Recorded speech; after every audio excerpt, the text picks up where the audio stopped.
iléeṣẹ́ ọlọ́pàá ní ìpínlẹ̀ Ògùn ó ti fi ojú ẹni ọdún 23 kan tó ń fi POS tó fi ń ṣiṣẹ́ ṣe tó sì ń lu àwọn ènìyàn ní jìbìtì.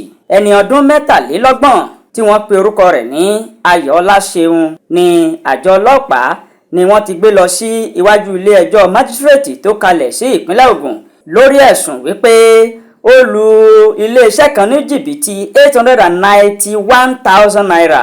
ọlọ́pàá tó fi ìwé ẹ̀sùn ọ̀hún ṣọwọ́ níwájú ilé ẹjọ́ ó sọ fún ilé ẹjọ́ májísírèètì ọ̀hún wípé ẹni náà tó lùgbàdì òfin ó dẹ́ṣẹ̀ ọ̀hún ní 20 oṣù kẹwàá ọdún 2022. ọlọ́pàá ọ̀hún tẹ̀síwájú wípé Ṣeun ẹni tó dẹ́ṣẹ̀ ọ̀hún ló ń gbé ní Fatimilọ́lá ní nọ́mbà 5 Afọbajẹ Ìtẹ̀lẹ̀ Àwórì ní ìpínlẹ̀ Ògùn ní ìlú Ọ̀tà. gẹ́gẹ́ bí Adáralóyè ṣe sọ fún ilé ẹjọ́ májísírèètì ọ̀hún, wọ́n ní àwọn iléeṣẹ́ kan wọ́n kó owó tí iye rẹ̀ tó 891,000 naira fún Ṣeun wípé kó bá wọn san sí iléeṣẹ́ kan fún àwọn oníbàárà wọn tó sì kọ̀ láti san owó ọ̀hún. ọlọ́pàá ọ̀hún tẹ̀síwájú wípé ẹni tó ń fi ẹ̀rọ POS ọ̀hún ṣiṣẹ́ tó yẹ kó san owó ọ̀hún gẹ́gẹ́ bí wọ́n ṣe ṣàdéhùn pẹ̀lú iléeṣẹ́ ọ̀hún, ṣùgbọ́n ó kọ̀ láti san owó tó sì yí owó ọ̀hún fún ìlú ara rẹ̀. wọ́n ní nítorí ìdí èyí ó ti ṣẹ̀ sí òfin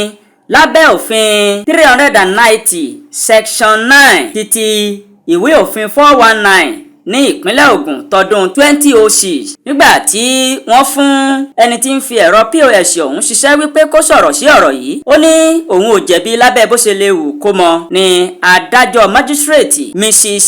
A.O.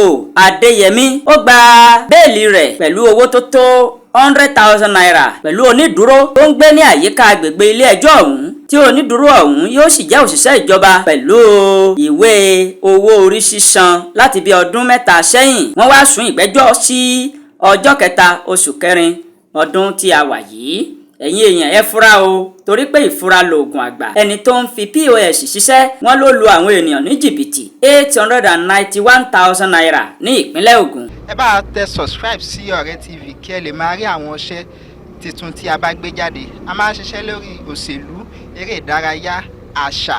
ẹ bá tẹ subscribe kí ẹ lè máa rí iṣẹ́ tuntun, kò ní í já owó yín.